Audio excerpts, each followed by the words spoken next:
चैत महीना चढ़ गई बा, नवरातन चलत ताटे, देवी माता का पहरा।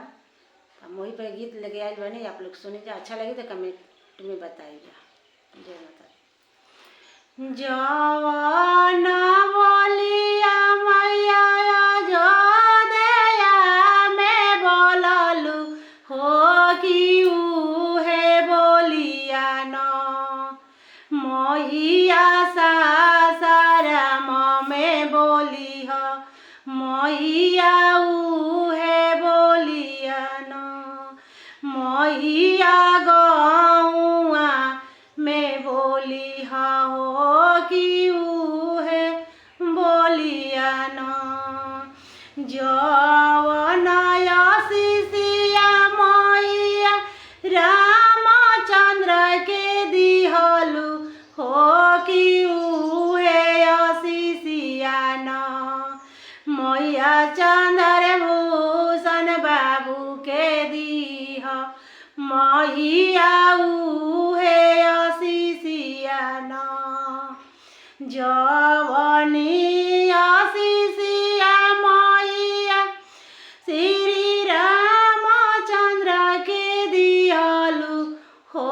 कि उहे आशीषिया न मैया शशि भूषण बाबू के दीह मैया उहे आशीषिया न मैया पंडित देव के दीह मैया उहे आशीषिया न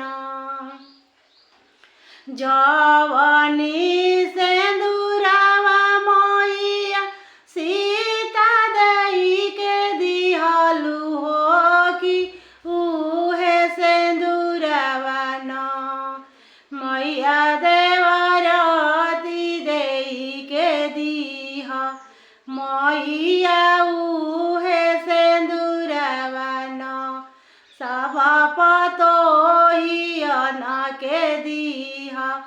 मैया उहे सिंदूरवा न जवनी आशीषिया मैया श्री राम चंद्र के दिहलू हो कि उहे आशीषिया न मैया रवि शंकर देव के दीह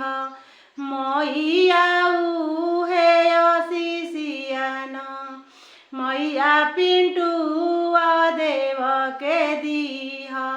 मैया उहे आशीषिया न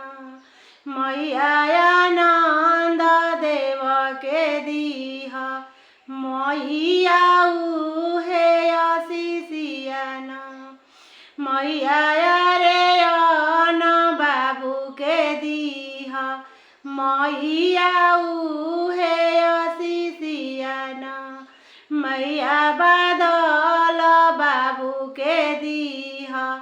मैया उहे आशीषिया न जवन सिंदूरवा मैया सीता सुंदर के दिहलू हो कि उहे सिंदूरवा न मैया प्रियंका देई के दीह मैया उहे सिंदूरवा न मैया प्रिया देई के दीह मैया उहे सिंदूरवा न मैया प्रीति देई के दीह मैया उहे सिंदूरवा न मैया रीतिका अंशिका बुची के दीह मैया उहे